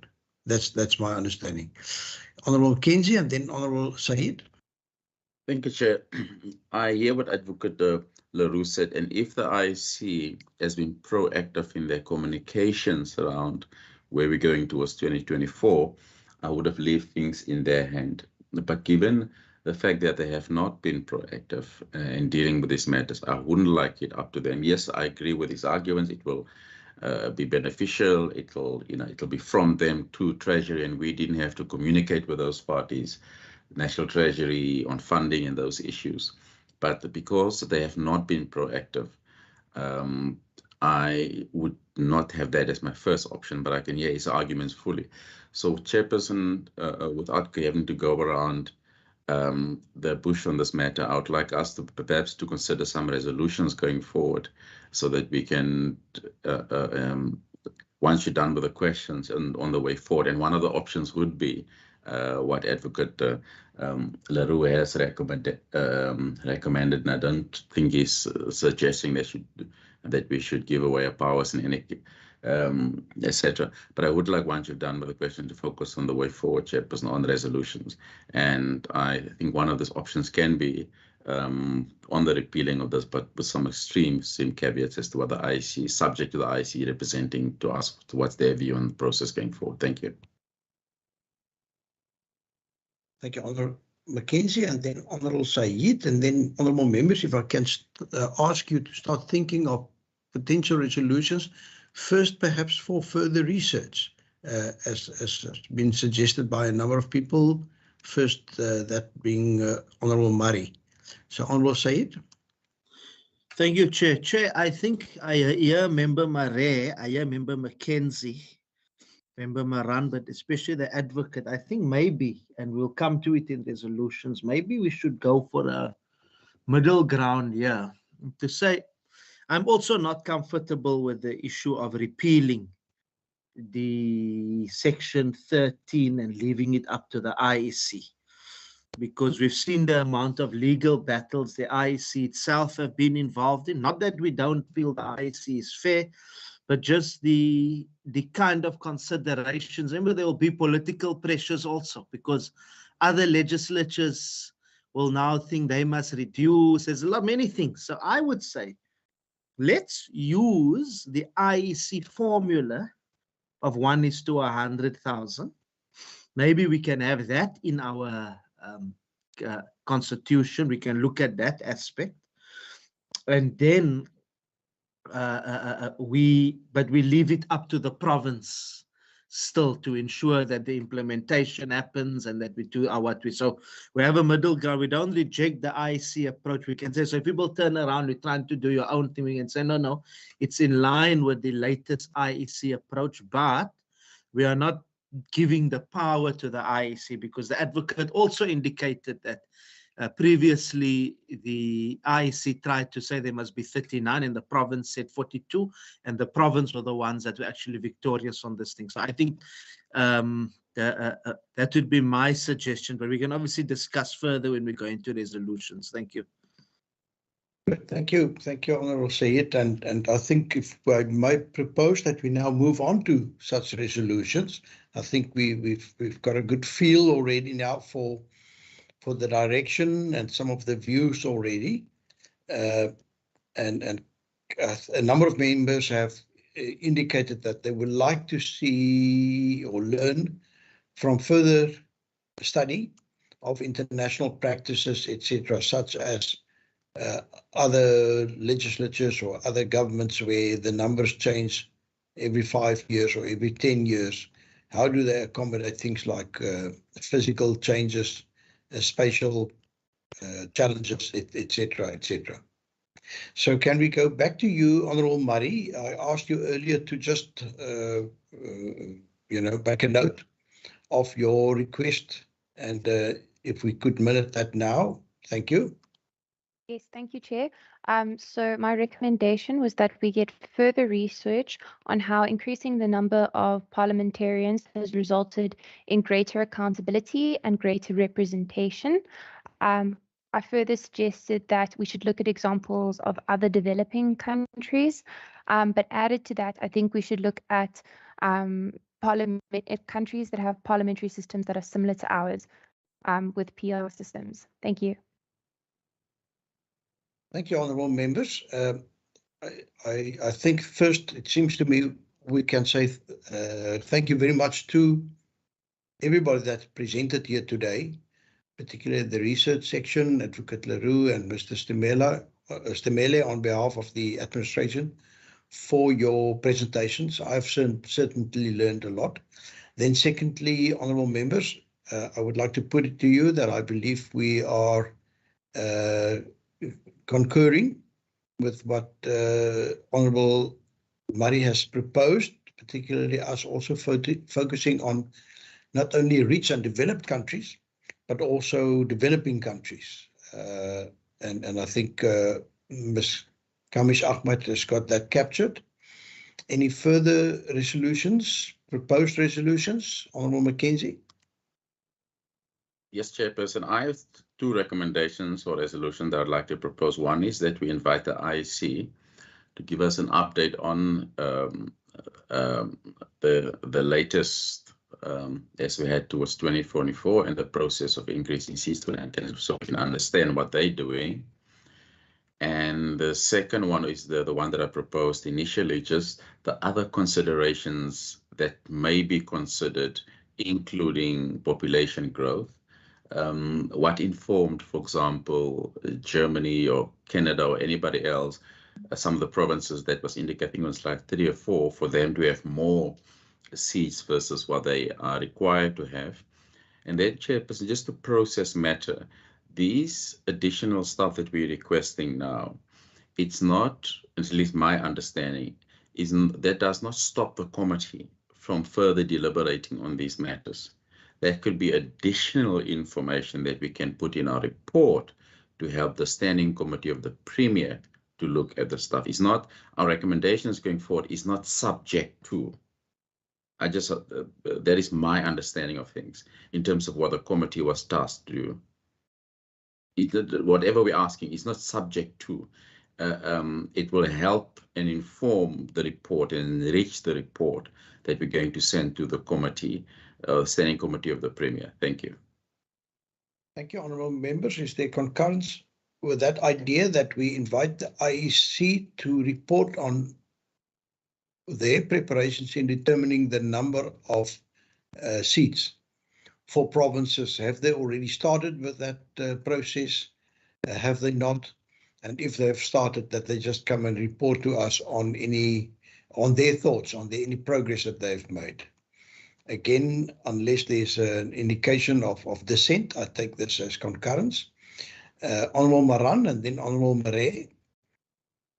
And I'm not sure whether the Honourable Khalid made also a proposal that we should consider amending Section 13, as suggested by the advocate, and include specifically 1 per 100,000. And I'm not sure, Chair, whether that will prohibit that every time for the Constitution to be amended. Chair, thanks. Good. I think in general, Honourable Maran, I would be surprised if this committee's final resolution would be not to amend that section in the provincial constitution. The fact that, you know, we were established does give me an indication, a very strong indication, that there's a general view that we should be amending, if not repealing, as Advocate Leroux has also suggested might be possible, that we would certainly be amending that section of the provincial constitution. And I think there we are on the same page. Thank you, Honourable Mare. Thank you, Chair. Chair, our committee has done great work. Let's first compliment them. I've read this report, and they went to a lot of trouble and they did a lot of digging, although the one thing that I said to them is, why didn't you also go to developing countries in Africa and see how many people in India and so on, and they just went to European countries. But be that as it may, in terms of the formula, why don't we pass a resolution accepting this as factual? We are entitled, in terms of the formula by IEC, and the maximum laid down by the country's constitution of 80, we are entitled to 71 seats. Let there not be any argument about it. That should be our recommendation. Whatever is going to happen in the next 10 years with in-migration or out-migration, that we will have to address with another investigation about how we are going to address that. But we have got to claim what is rightfully ours. And in terms of the formula, leave the money to the Treasury to sort out. We insist on constitutional rights which we have. And in terms of IEC formula, we want 71 seats. That at least must be adopted by this committee as a recommendation to the Standing Committee for further discussions. That is my proposal for recommendation. Good. Thank you very much, Honourable Mare.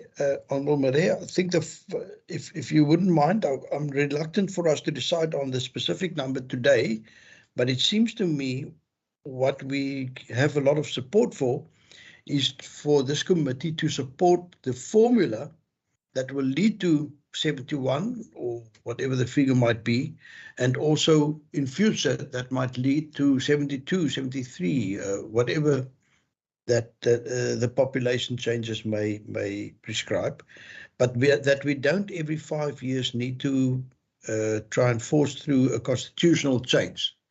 Correct. Correct. Okay, so we're on the same page as far as that is concerned. Good. Honourable members, are there any further items that you would like more information on? So, as I've said, we've already dealt with a number of issues, and I think the information that we've been served with today has been most enlightening, really, really valuable to us.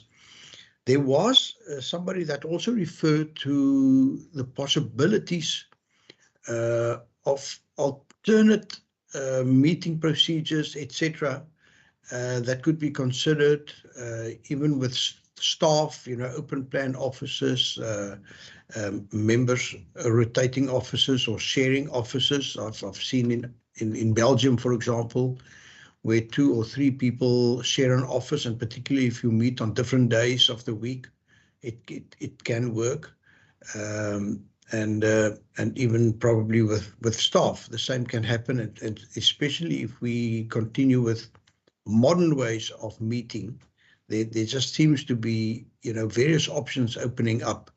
But can we then ask that the research also be done to determine whether there are already other governance structures worldwide that do implement, can I call it, creative ways, apart from everyone sitting in the house at his or her own desk, and previously or permanently allocated desk in the house.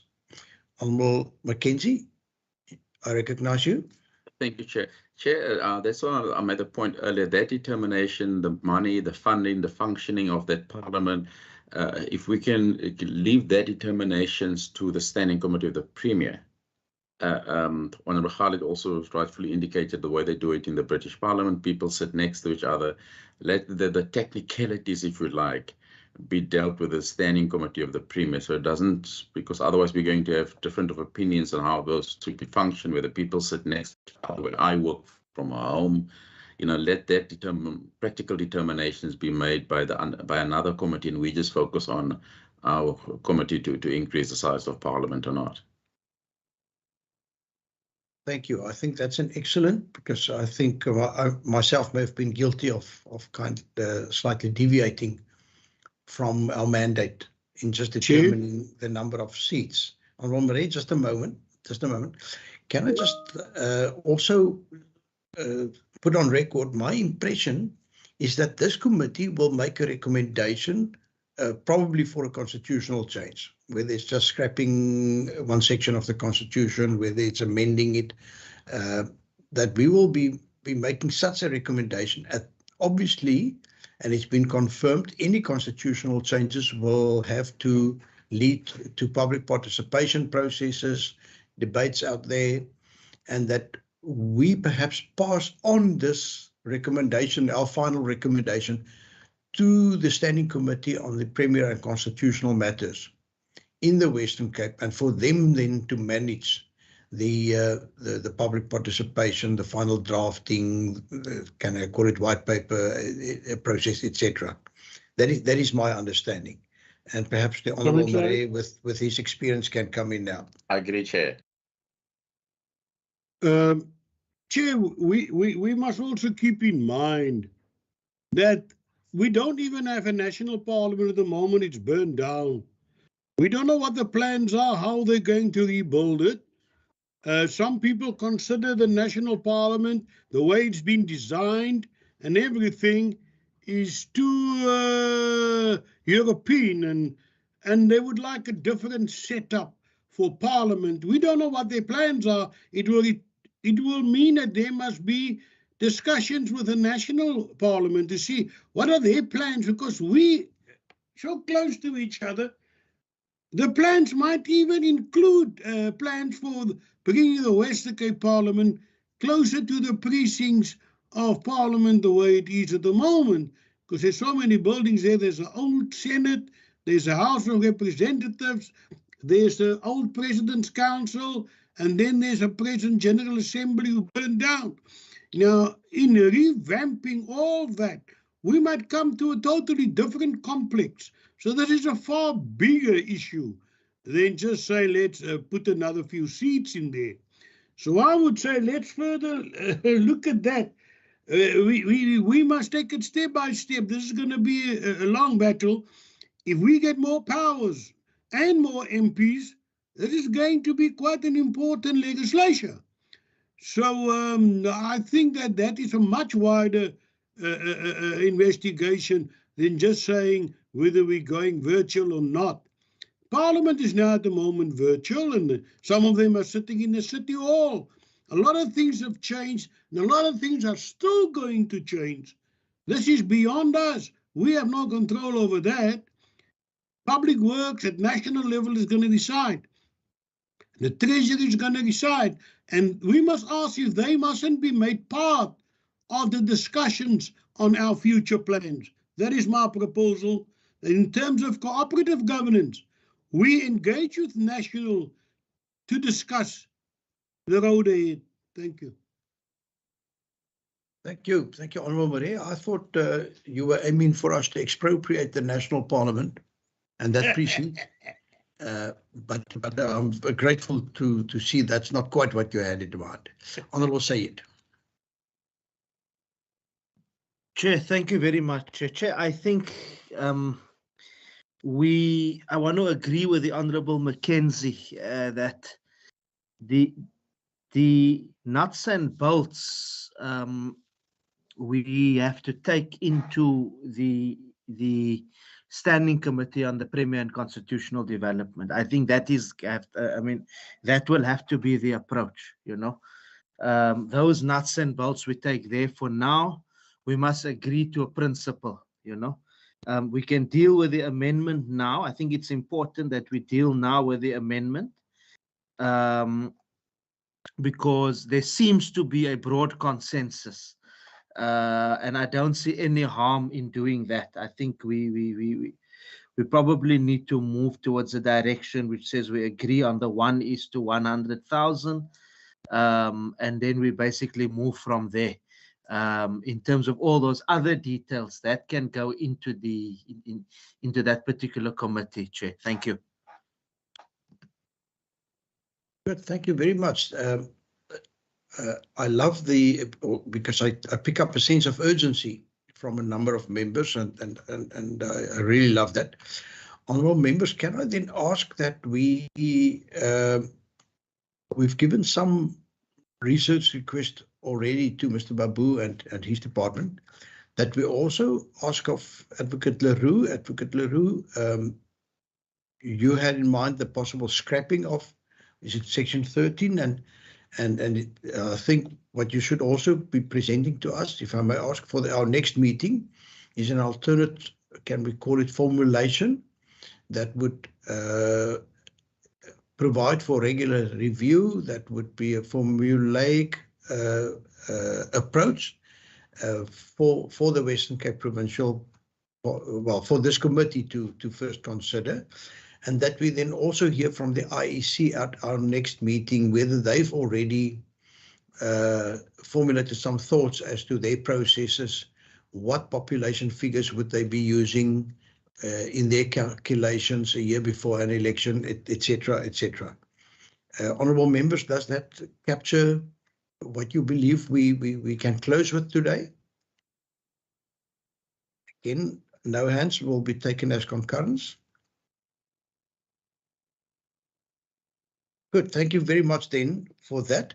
So, honourable members, we've got our resolutions, and I think the Advocate Leroux will also, you know, from our agenda, be able to determine some of the questions that might have to be covered by a possible reformulation of that section of the Western Cape Constitution.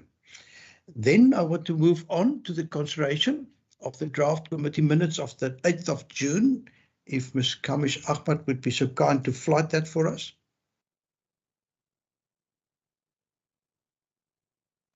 It has been circulated.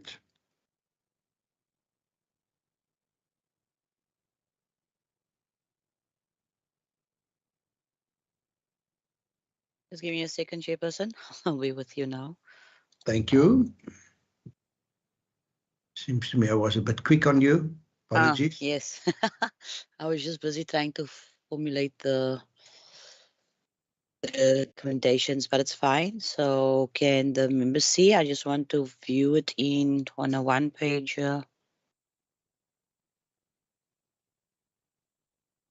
Chairperson, can the members see that? Yeah, but it's still showing two pages. Yes, sorry. Ah, there we've got it in the format that you would love to show. Yeah. Sorry, before we move on, can we just stand there? The Honourable August's hand is raised. Chairperson, thank you very much. I was not in the country at that time, but I have submitted an apology. And it's not being noted. Thank you. Good, thank you. Can we make that amendment? Apology.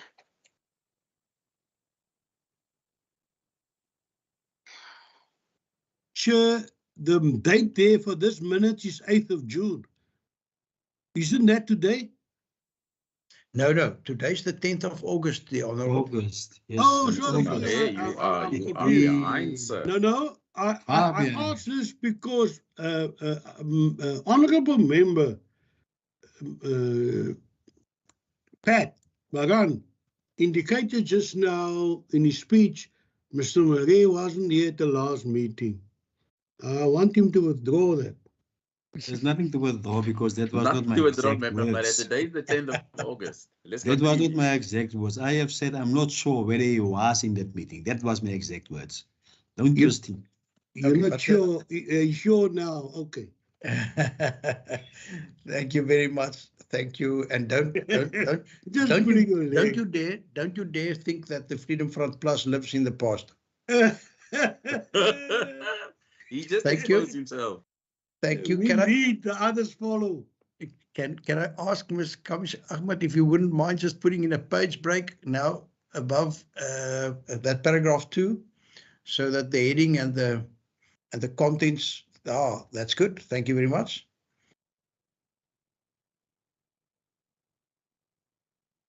Thank you. You can scroll.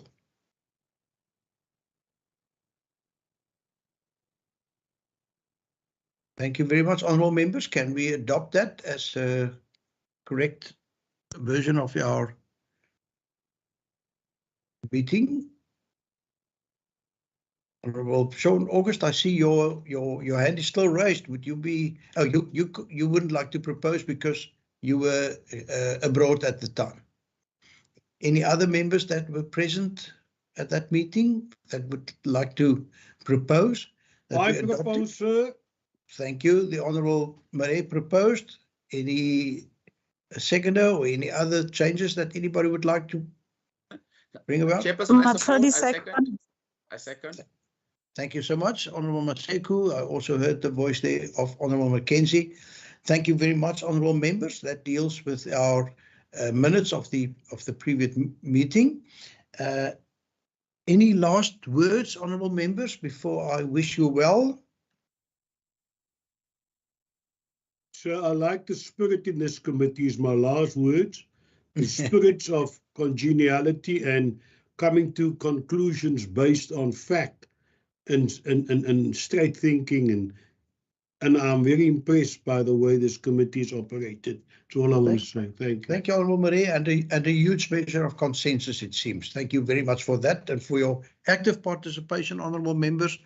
I really want to also from my side thank you.